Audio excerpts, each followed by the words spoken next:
The following is a fan-based discussion. All properties discussed are property of Toei Inc., Bandai, Hasbro, and Subaru Productions. Hello everyone, and welcome back to another episode of Tokucast Reviews, episode number 159. Marcus and Jacob here to review Jiraiya. What is the full title? Sekai Ninja Sen Jiraiya. Yep. World Ninja War Jiraiya. It's World War Ninja, baby. I am Ninja. He's Ninja. He's Ninja too. Oh, and I believe that you are Ninja too. And it's funny because that's the entire point of the show. If you remember the Ask a Ninja show from way back in the day. Yes, way back. It's way back YouTube history right there. Yeah, if you remember that show, the theme song for that was all I could think of while the show was playing because you texted me beforehand, before I started watching. You were like, so the point of Jiraiya is that everyone is a ninja. Literally everyone. That lady who works at the pharmacist, ninja. The guy flipping the burgers at the diner, ninja. The fortune teller down the street, ninja. Barbie, ninja. Where is Ninja Barbie? Where is Ninja Barbie? You can't see her. She's a ninja. That's true. There you go. That's why there's been no toy. There you go. So let's start with the opening. Great opening. It's a good opening. I really like this opening. Jiraiya. And the ending. This feels sort of like Live Man felt to me. Oh, especially really? the way that its music is. It's 80s. And I love this whole show is very 80s. It's so 80s. There's something about like the 80s in Japan, like the way they end up portraying a lot of these toku during the time, that just speaks to me. And it could just, like I said multiple times before, my love of City Pop is strong. Your love of City Pop, your love of Yakuza 0. But yeah, it's just something about this that just like, oh, it's so 80s, and I really appreciate that. This is also, I think, one of the last years that all three of like the big three for Toei were airing with Sentai, Rider, and Metal Hero. Because I think this is Black RX. It was either Black or Black RX. And then, there was the 90s. The break. Yeah. Before Kamen Rider, anyway. Yeah. So how do you want to break this thing down? God, that's actually a really good question. I don't really have a lot Do you want to go character by character for this one? Yeah, I feel like character and sort of the overall thing for this. Let's go. Yeah. We had Jiraiya. We start with our lead, Jiraiya. Toha. First of all, I do want to say I really like that this show is as family-oriented as it is. It's really about him, his adoptive family that we find out later. Yeah. And you're adopted.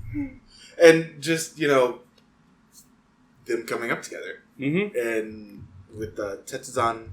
The actors, I think, all have a good dynamic. They've got a good family dynamic. Yes. Him being the brash older sibling who is thrust into a world of war with a big responsibility to helm on his shoulders. You got the stern dad, who is the Tetsuzan, who is the head of the ninja dojo, and his father.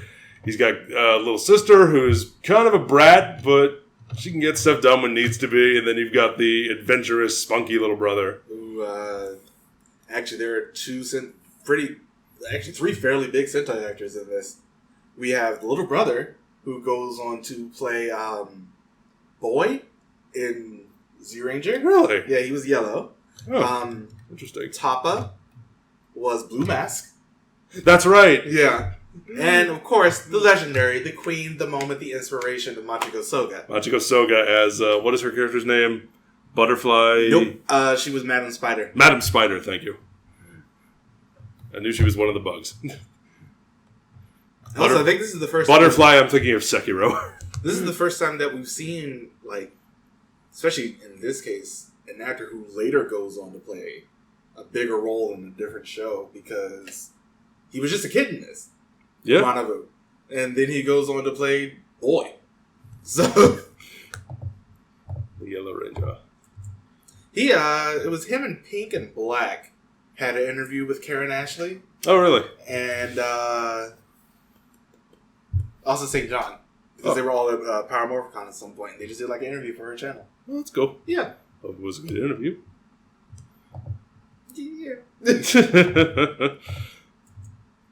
Who shall we talk about next? Well, we haven't even talked about Toha. Fair enough. I liked his story, and here's my thing, because I really like, up to a certain point, it's actually right around the time that Madam Butterfly, not Madam Butterfly, you got me confused. Madam Spider shows up. That's the opera. I think that's when the show sort of took a little bit of a downturn for me around his character. I really loved all of the various ninjas from all over the world. So many ninjas. Just every kind of ninja you can imagine. And, you know, him fighting the ninja and befriending in some cases, yeah. There was one the one from Turkey who didn't show up at the end, and I was a little bit sad by that. Scroll down. What was his name? Jail Ninja. I think that's him, yeah. Yeah. Yeah. It is strange whenever Toku brings religion to be such a big part of a character. It happens twice. It's happened a few times, but like Toku usually doesn't. Not to say that it's like inherently good or bad to do it one way, but usually religion is kept out of it. And to have a character, the jail ninja is Muslim. Yeah. And they make that like a big part of his character. Like he never misses a prayer, to the point where like he stops a fight to go and like do his, like, I think it's his afternoon prayer. Yeah. And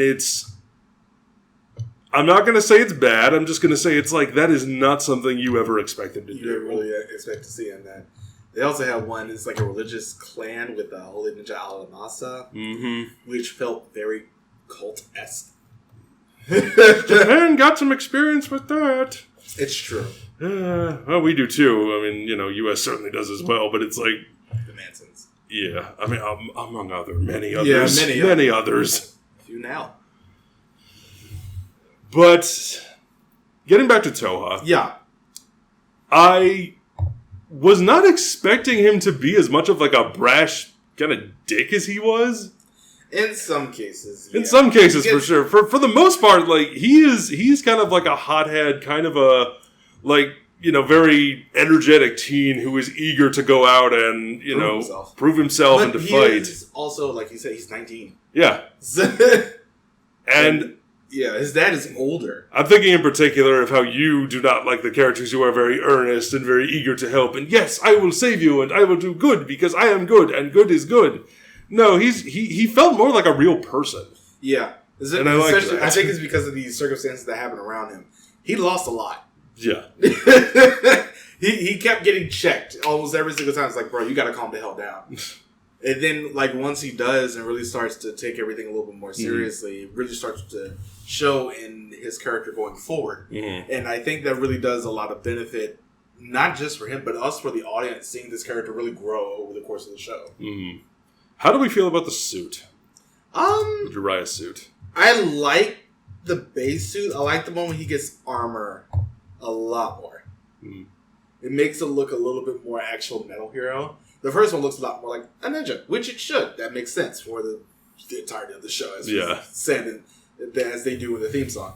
But I really like the second one where he gets the visor. I think seeing the eyes is the thing that sort of tripped me up a little bit when it came to his suit. Yeah, I don't see that much. But I like the way we see him put it on. That's kind of cool. The way he's got the sword on his back, the way we see ninjas often portrayed in fiction. It's the same finisher pretty much every episode. Got to use that light blade. And a slightly different slice sometimes. Yeah, sometimes. Like when he killed 3 people at once at the end. Why not? But overall, Toha, good character. Yeah. I think he's a good lead for the show. I really did like seeing him. Especially when he came, as we all know how I feel about the ninja, but he came back in that.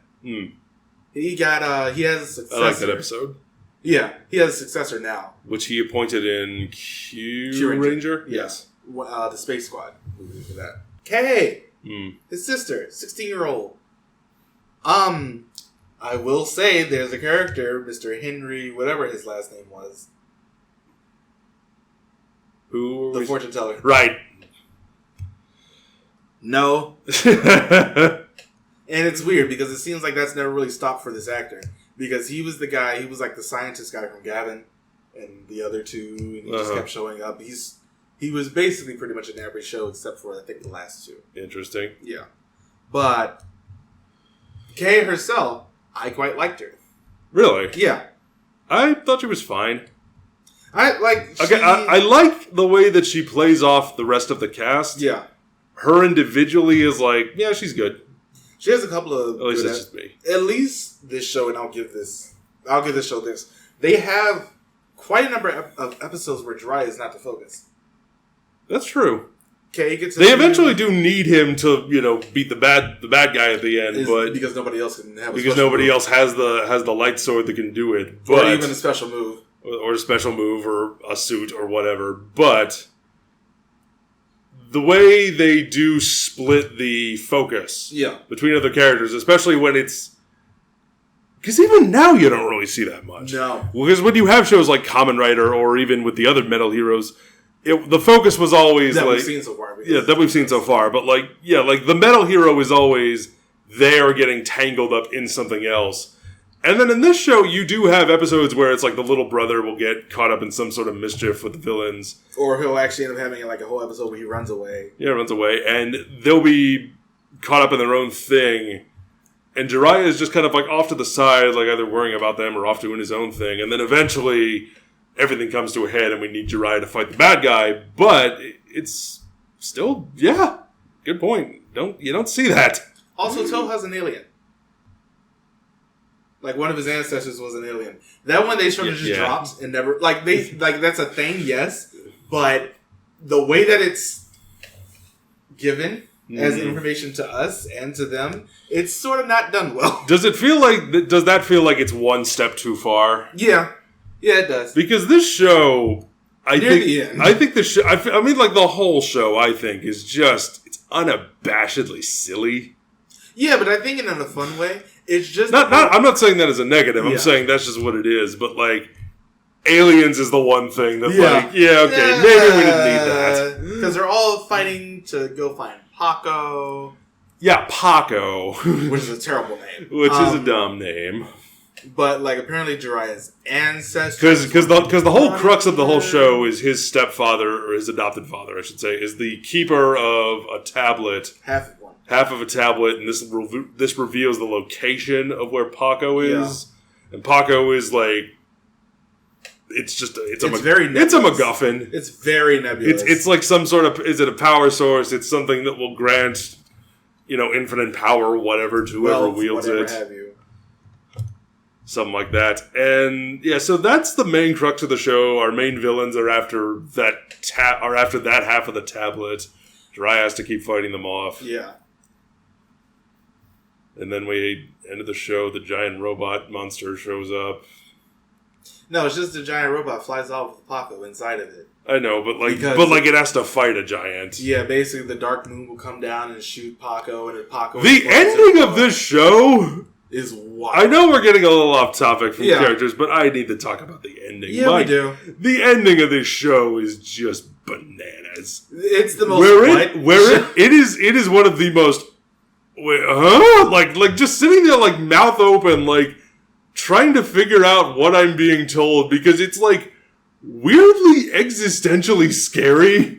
We're talking about the heat death of the universe here. Pretty much, at least the death of Earth. But and he's like, in millions of years, the Earth will be dead, and it will be consumed by the sun, which means it won't be there anymore. So the second part of your plan can't happen. Which means that Paco will come back. So eventually, the giant robot is someday, when everything on Earth is dead, gonna come back. Paco will come to Earth, and like Earth will be reborn anew.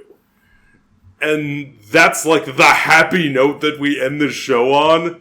And the way that it's presented and told with like intermixing like live action footage of like one day children's voices will rise through the world again, and it cuts to like stock footage of like children playing and animals and stuff, and I'm just like, what are we doing here? Yeah, this show. When did we go from fighting ninjas to all of a sudden one day everything on Earth will be dead, children?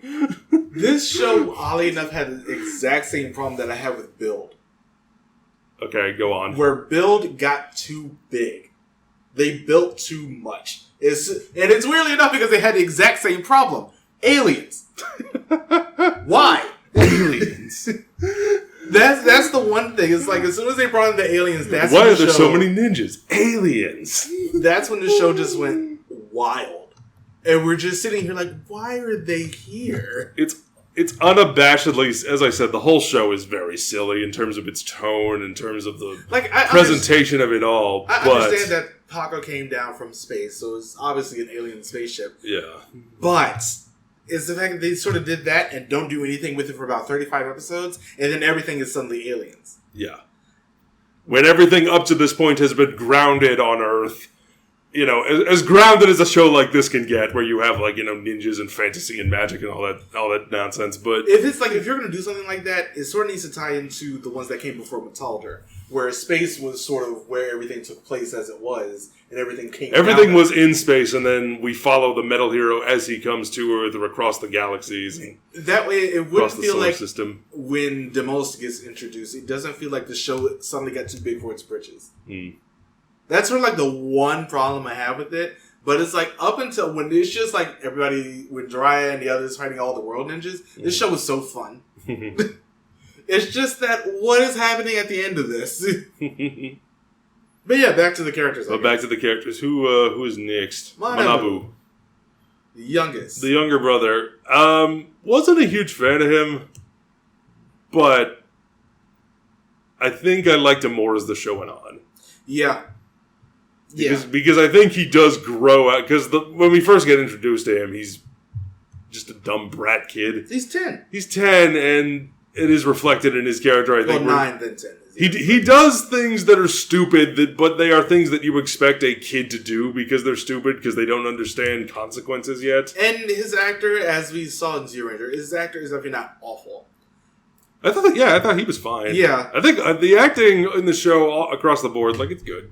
I think the one thing that confused me a little bit is the episode with the ninja who looks like the mother. Oh. How is he not... Because he says, like, I've never seen a picture of her up until now. And I'm just like, how? It's just a writing error. Yeah. I would just chalk that up to a flaw in the script. Like, I think that's honestly... That one and the one where he gets, like, the girl that he likes. He honestly has a couple episodes that I actually quite like for him. Mm-hmm. The one where he goes out and, like, he's mad at his brother and his family, so he goes out and tries to look for, like, a new ninja master, and he ends up selling on Mafuba. Mm. I just really... I like the episodes that were focused to him. Mm. I do think the fact that he could fight off the Crow ninjas just made them look worse. Yeah, they were not the most competent of minions. No. I guess we could talk about the dad. Sure. Tetsuzan. Very, very stern, very... You will do things my way, you will follow the rules. He loves his kids. He's the master. He's a tough love kind of dad. Yeah. But I thought it was fine. He knows a little bit too much in some cases. Mm. Like, he picks up something when they go find Paco, and it's like, oh, this thing is not from Earth. And I'm just like, how do you know that? You know that immediately. How do you know that, Mr. Geologist? Please tell me. Seismic, sir. Ninja geology. Yeah, ninja geology. Ninja geology. He knows so much you can't see it. Sometimes it might just be better for a character to say, I don't know. Because sometimes less is more. Yeah, because I'm just like, this thing is not from Earth, and I'm sitting here like, he has studied every single thing on the periodic table. He knows science. I know the periodic table just from touch. Ninja science. Ninja science. Yeah, I like Tetsuzan. Mm-hmm. Before we get to the villains, I do want to talk about some of the other world ninjas that we end up meeting. I really liked, and I think he's honestly one of my favorites, Mr. Baron Owl. I have a horse. He's from England. Yes, goodness me. The costumes in this show. The fact that they also just go around in them. I know. Rocket Man. We'll talk about him in a second. But it's Baron Owl. It's going to be a long, long time. Yeah. Baron Owl, I honestly quite like him. He comes in, he's a little bit antagonistic. The Black Knight always triumphs! He comes in a little bit antagonistic towards Jiraiya at the beginning because he's pretty much on par with the head of the Demon Clan. Mm-hmm. He's just really strong, and I love the fact that he and Jiraiya end up becoming friends later because Jiraiya has several friends in the ninja world after this, and I really appreciate the fact that we get to see relationships. I like that not all the ninjas are bad. Yeah, I like that it is a case of because like in the case with the jail ninja, he is tricked into fighting Jiraiya. Yeah. And then eventually realizes, whoops, you weren't the bad guy, it was the Demon Clan. Maybe that should have been a giveaway, but... Yeah. My bad. Or the Sorcerer Clan. I will go and accidentally unleash a demon lady amongst the world. Whoops. Whoops. Whoopsie. We also have... Wild. Who is shown to be black? Lightning Ninja Wild. Yes. The black guy. Yeah, I remember him.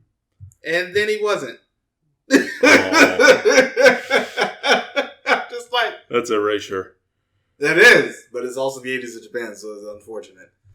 But I can't help but wonder if it was like they got one actor and for him to not have his... For one reason or another, he just wasn't available that day, so it was like, oh wait, we didn't communicate the schedule well enough, put the other guy in, who knows. Baranal is fun. Wild, he initially comes after Jiraiya because of a wanted poster with the we're talking about Lightning Ninja? Yeah. Mm-hmm. With, like I think $100,000 wanted poster. $1 million. And he goes after Jiraiya, and they're just like, wait a minute, I was tricked by the Demon Clan, more or less. And then he's like, well, we'll be friends now. Rocket Man. He's a white guy who fought in the Vietnam War. And then he ends up... And then he ends up adopting a little girl because her parents died during the war, and that's when he quit the war. Mm-hmm. Tao, and he has a terrible suit. I can't help but remember what Tom Hanks said in the beginning of the Da Vinci Code, where he said, "In Spain, those are robes worn by priests." But with a butt the size of the Hollywood sign. It's the fins, and I mean, not even the fins. They're like spikes on the side, but I'm just like... It is a cross guard. Yeah, he looks like a worse... For those of you who know DC, especially Kingdom Come, Bullet Man. Mm-hmm. Yeah. Looks like worse than that. But it's just the fact that he's always... And he has like these gigantic shoulder pads. The shoulder pads. It's just the fact that he goes around like this and everybody's just like, I guess. I guess it's that time of year. And, Goodness me. And then... Yeah, to really round off the Jiraiya's friends, we have Mafuba. Just ninjas with guns. Who I think was supposed to be Top Gunner. Like, he looks a lot like Top Gunner from Metalder. Because all he does just wear is a motorcycle helmet. I like his character. Wish we could have seen his face more. But something tells you that they could not get the actor back. Could be. Who knows? Had one day on set and said, never again. None of that, thank you. I think he gave it like twice, and that was it. Oh boy. Anyone else that springs to mind? Not what about, Jubei? Was that her name? Oh, right, Reiha. Reiha, thank you. Yagyu, that's why I was thinking of Jubei. Yagyu. They did her dirty in the costume design department. That's an awful costume. That is an awful costume. It is. She is the international policewoman of espionage. It's nothing. It really is. Because they kind of do the same thing with the sister when she gets hers. Yeah, but at least hers looks a little bit like Jiraiya's. Hers, it looks like Jiraiya's. It also, there's a bit more to it. And this is like, let's see, we got the leotard and the tights and the boots and a half helmet. And then they just gave up. It feels like they just gave up. They ran out of budget, which is weird because she was like the first one to show up. They had to save it for Jail Ninja and his tiny face mask. I can't help but feel with Jail Ninja, like... Why? No, not why. More like... You ever see the movie Commando? Yes. Arnold Schwarzenegger? Yes. Bennett? The character Bennett in that reminds me of Jail Ninja because... They had originally cast a different actor who was much smaller, but they didn't change his wardrobe, so when you see Bennett, his mesh shirt is like like a couple sizes smaller than it needs to be. And that's kind of how I feel about Jail Ninja, and especially his mask. It's just like a little like black like COVID mask, like one of those little medical face masks.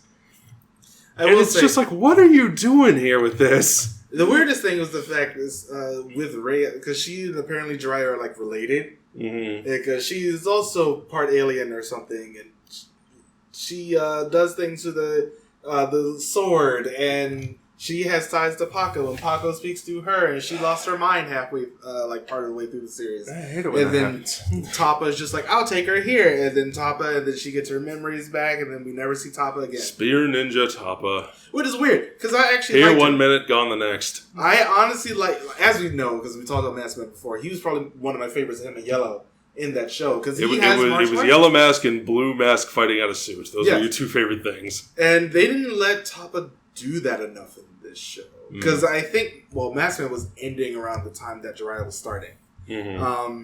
So I'm just like, yeah, you could have done more with the character, because he leaves at episode 24, we don't see him again. They were both police officers, yes. There's also, what was her name? The French lady. That's a good question. I don't remember. It wasn't Butterfly, was it? No, I think her name was like Caroline or Christine or something. I honestly look like, I think they did the smartest thing with her, because they set her character up like a couple episodes beforehand, and like she just shows up randomly, asks Jiraiya for directions, and then actually she's a photographer, and then he sees her again, asks her for directions, and she turns out to be a ninja from France, who was also a policewoman, and she ends up having to go against the guy who wants to steal all the swords. Yeah. Just listening to you describe that, it's just like, of course, the ninja from France was trying to stop... That was her name. Catherine Koshimura. Nope, just Catherine. Just Catherine. I was looking at somebody else. Played by Dorothy. Was she in... Dorothy? Wow, her name does sound familiar. She was in Live Man. She was in Live Man. And she was in Black. Interesting. Bring her back and just do something. Although she is in her 70s now. I do remember her now. But yeah, she was a television presenter in France, and one of the things that they showed was they showed some Toku stuff on her program, which is interesting. So they just had her come out for a couple of Toku shows all around that same era. Cool. Yeah. I actually quite liked her in this too. Like, she was only in 3 episodes, but for some reason I really liked her. I was like, I wish you could have stayed around more, but you had to go back to France. This show has so many characters. It really does. It's weird because... It doesn't feel cluttered, though. It does not feel cluttered because they divide it up between a lot of villains of the week. Some of them are friendly. They split it up, I think, in a good way. But here's the thing that I think really makes it stand out for how many people are in this show. Because with all the other shows we watch, whether it's Toku, Metal Hero, or Sentai, or Ride, or whatnot, we have our group of heroes who are human. Sometimes there'll be an alien or whatnot mixed in with them, or robot. And there was in this case. And then in this case, it's like all humans. There's no kaijin in this show. Yeah. It's like all like... They're just fighting against... They're very clearly like other dudes. Yeah. It's not like a monster is sent by the general, by like the commander of the, evil army to go do a thing. No, it's another ninja who is a real person from another country or another, part of the world in some way. And it's just interesting to see like actual people as the antagonists throughout in a Toku. I love that. I think this show does that really well. I think the fact that they rotate the extra cast quite a bit. Like, Baronel isn't in every episode. Rocket Man isn't in every episode. Yeah, it's just really interesting to see something like that and have it really work. I love that, honestly. This show felt so grounded until the end. As grounded as a show like this could be. We haven't so silly. Talked about the Sorcerer's Clan. Shall we? Yes. Our bad guys. Dokasai, Benikiba, and Retsukiba. Benikiba and Retsukiba actually survive the entire show. They come back in the Q Ranger Space Squad. Oh, do special. Different actors, of course, but it's still them. Because at the end, they choose to surrender. Yeah. Rather than fight. You know, they were like, you know what? Okay. I think I'm good. You know what? I don't think we can win this one. Let's just get while the getting's good. We gonna leave. We gonna leave. Deuces. I'm just gonna take off. Sorry about all the crime. Sorry for the crime. Leave a note. Dokasai, he and Tetsuzan were originally friends. They were part of the same clan, and then he turned against them and stole half of the tablet. Yep. I honestly really liked them. Really? They felt weirdly until the end. The ending is such a different thing. But they felt like so grounded. They just wanted money and Paco. And I can appreciate that. You also want a Paki, I'm sure. Mo Paco, mo problems. But yeah, I really enjoyed, honestly, just them and all the ninja. Like all the ninja acts and everything that they end up doing, all disappearing. And the fact that they knew where the Tetsuzans lived is the funniest thing to me. Because they would just constantly be listening in, seeing what they're doing so we can go do it first. Follow them over here. But they always end up having like a crow tank go outside listening. And I just thought that was just really funny. But I honestly enjoyed how grounded they were. Just as ninja. Even with dark magic and everything. It still felt really grounded in and of itself with this group, and I think that really endeared me towards them. I thought they were okay. They did. They weren't bad. I don't think they were great. I just thought they had more going for them than some other ones that I really can't remember. I think in terms of metal hero villains, they're one of the better ones that we've seen so far. But when I think about the really good Toka villains that stand out in my mind, they wouldn't be even close. I think the best thing that helped with them is the fact that it wasn't. I think they work well for what the show is. It wasn't always them, or they ended up having to work with somebody that came in. True enough, because sometimes it's just some other world ninja. Because it is the World Ninja War. It's just some other world ninja who's just off to do something dastardly for their own purposes. Yeah. Do we want to talk about Spider? Shall we talk about her? The Queen. The moment. Machiko Soga. Machiko Soga. Who comes in. I gotta admit, the first time she came on screen, I went, Tina Turner! She does have Tina Turner hair, and I appreciate that. But it's just the fact that it was. She came on, she ate the scene. The scene was in hers. The scene. The scene was hers. Opulence. She owns everything. But it was just legitimately, she came on, and the show, unfortunately, it was in not the best part, but she came on and it was just her. She was everything. But she always is. We expect that from Machiko Soga. Yeah, we haven't been proven wrong. I don't think we've ever seen her not give her A game. Yeah. Even in her last role in Mind Ranger, she was just I'm not here every episode, but I'm great. Yeah. She also has a back form. She can, because I think she's one of those spiders that can I don't know exactly how they do, but how a spider do? Yeah, she has a public form to go around undercover that has a gun.